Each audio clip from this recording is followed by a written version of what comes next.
বৃহস্পতিবার রাতে ইশারের পর একটা আমল করুন, আপনার সব গুনাহ ক্ষমা হয়ে যাবে, চেহারায় সৌন্দর্য বৃদ্ধি পাবে এবং মনের সব আশা পূরণ হয়ে যাবে ইনশাআল্লাহ। আপনি আল্লাহর কাছে যা দোয়া করবেন, যত পাপ আপনি করেছেন, কে নাই পাপ ছাড়া? প্রিয় ভাইরা আমার, আপনি আমলটি শেয়ার করে দিবেন। আপনি আমল না করে সওয়াব পেতে পারেন। সেটি কিভাবে জানেন? রাসূল সাল্লাল্লাহু আলাইহি ওয়াসাল্লাম বলেন, বাল্লিগু আন্নি ওয়ালাউ আয়া। একটি আয়াত, একটি হাদিস, একটি আমল যখন তুমি জানতে পারো, সেটি শেয়ার করে দাও, সেটি সবার কাছে, তোমার ভাইদের কাছে জানিয়ে দাও। আপনি আমল না করে সওয়াব পাবেন। যদি আপনার একটি শেয়ারে অন্যজন আমল করে, তাহলে তার আমলের পার্সেন্টেজ থেকে আল্লাহ তাআলা আপনাকে সওয়াব দান করবেন। সুবহানাল্লাহ।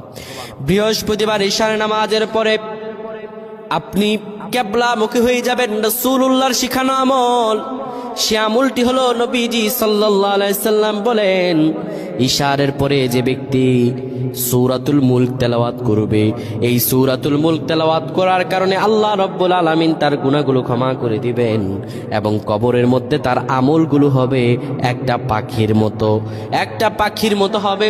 সেই পাখিটি এত সুন্দর হবে, তার আমলগুলো সেই পাখিটি তার হয়ে ফেরেশতাদের সঙ্গে জবাব দিয়ে দিবে। আমার আল্লাহ রাব্বুল আলামিন দয়া করে, মায়া করে তাকে মাফ করে দিবেন। সুবহানাল্লাহ।